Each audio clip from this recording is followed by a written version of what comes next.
¿Qué crisis?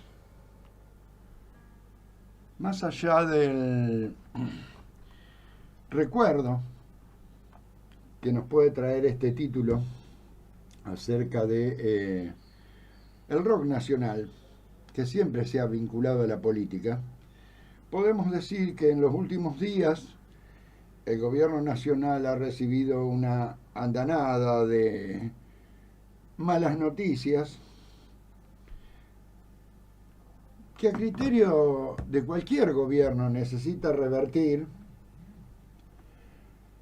o al menos aminorar para estabilizar el malestar social y económico, que resulta en un impacto negativo para la sociedad argentina, así como para el mercado general, salvo, como todos estos 3 años de gobierno, para el sector financiero.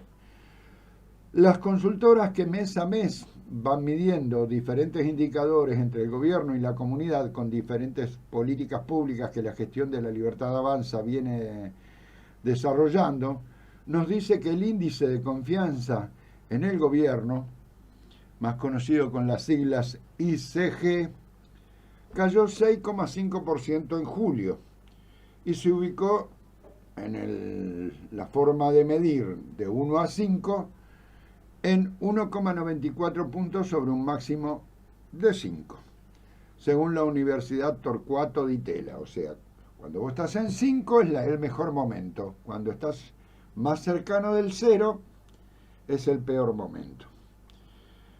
El retroceso interrumpió el leve repunte registrado en junio y profundizó la tendencia negativa que domina desde comienzos de 2026. En la comparación interanual, el indicador disminuyó 21%, de acuerdo con el relevamiento elaborado por la Escuela de Gobierno de la Casa de Estudios. También disminuyeron capacidad para resolver los problemas del país, preocupación por el interés general y evaluación general del gobierno, que son otros indicadores que mide el Instituto Di Tella. Lo crítico del momento, a casi un año de la elección presidencial, se identificó en los mayores retrocesos entre los hombres, los jóvenes de 18 a 29 años y los habitantes del Gran Buenos Aires. Entre los hombres, el índice bajó 11,3%, mientras que entre las mujeres subió 2,8%. En el segmento de 30 a 49 años prácticamente no hubo cambios, mientras que los mayores de 50 años disminuyeron 7,1%. La gestión de la Libertad Avanza marcó un nuevo mínimo con el resultado de julio en el promedio de índice de confianza en el gobierno durante la gestión de Javier Gerardo. Con la medición de 0 a 5 descendió a 2,37 puntos, el nivel más bajo desde el inicio del mandato. En el mismo tramo de gestión, Mauricio Macri había promediado 2,27 puntos, mientras que Alberto Fernández registró 1,69 puntos tras la pandemia, iniciando la sequía y con el movimiento de los precios internacionales de alimento y combustible por la guerra de Ucrania y Rusia. Durante 2026, el índice de confianza de gobierno acumuló 6 caídas y una sola suba mensual.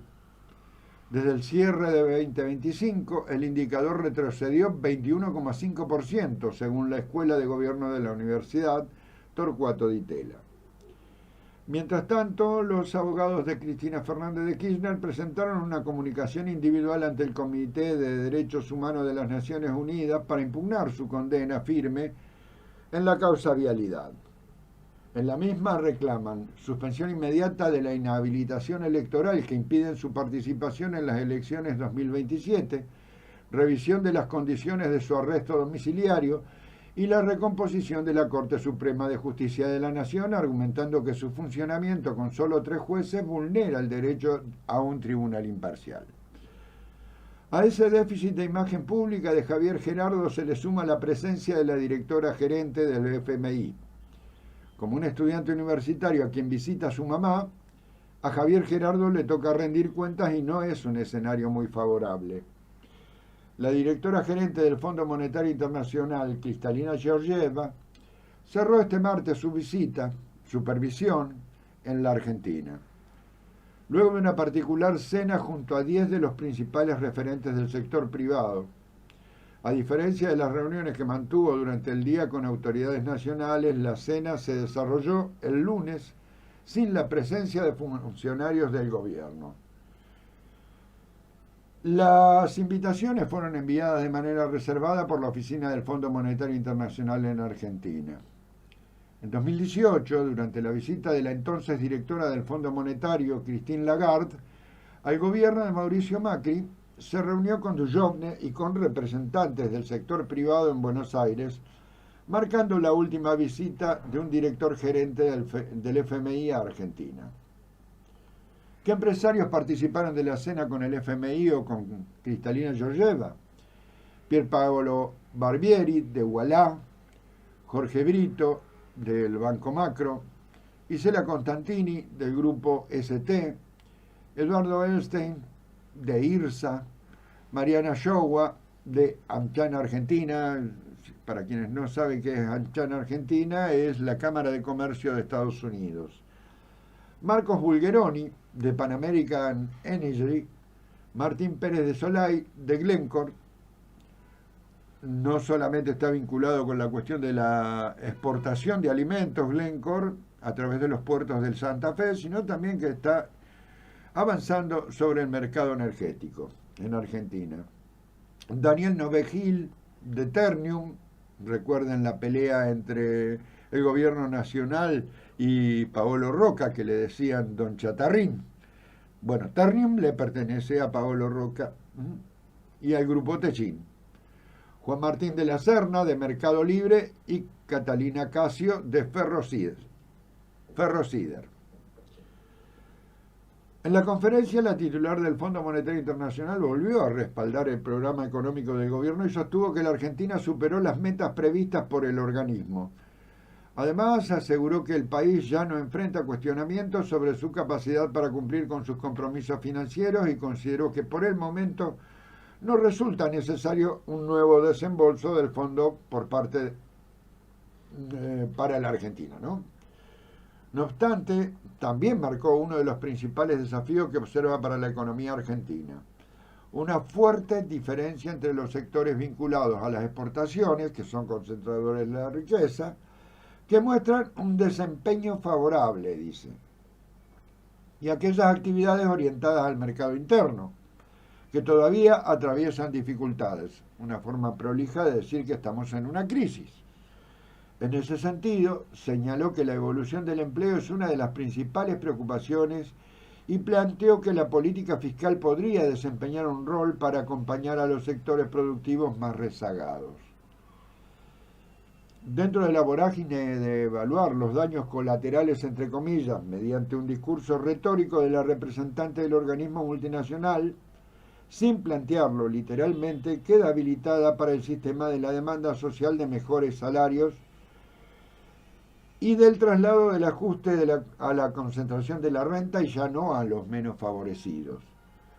Tal vez por eso no es extraño el paro que el primer lunes de agosto el sector de la educación en todos sus niveles, los trabajadores estatales, entre otros, reclamarán presupuesto educativo y mejoras salariales.